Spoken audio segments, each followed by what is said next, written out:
আজকে আমি করবো মাছের ঝাল। মাছের ঝালের জন্য আমি বেগুন নিয়ে নিয়েছি, এবার আমি মাছ নিয়ে নিচ্ছি। মাছ নিয়ে হয়ে গেল, এবার আমি পেঁয়াজ কুচি নিয়ে নিচ্ছি, এবার কাঁচা লঙ্কা নিয়ে নিচ্ছি, টমেটো কুচি নিয়ে নিলাম, এবার আমি পেস্ট করা মশলা নিয়ে নিলাম, লবণ নিয়ে নিলাম, এবার তেল নিয়ে নিলাম, ধনেপাতা নিয়ে নিলাম। এবার আমি মাছটাকে মাখিয়ে নেব। মাখিয়ে নেওয়া হয়ে গেছে, এবার কড়াই গরম হয়ে গেছে, আমি সর্ষের তেল দিয়ে দিচ্ছি।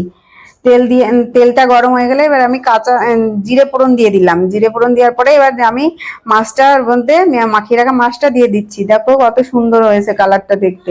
এবার দেখো হয়ে যাওয়ার মধ্যে কত সুন্দর সেন্ট বেরিয়েছে। আমার মনে হচ্ছে আমি তুলে খেয়ে নিই এখনই, কিন্তু আর একটুখানি হবে। তা দেখো কত সুন্দর হয়েছে দেখতে। এভাবে তোমরা ঘরে বানিয়ে খেতে পারবে। দেখো মাছের ঝাল, বেগুন দিয়ে মাছের ঝাল। তো এইরকম করে সবাই ঘরে বানিয়ে, এবার আমি তুলে নিচ্ছি। এবার তুলে নেওয়া হয়ে গেলে এবার গরম ভাতের সঙ্গে খেতে খুবই টেস্টি।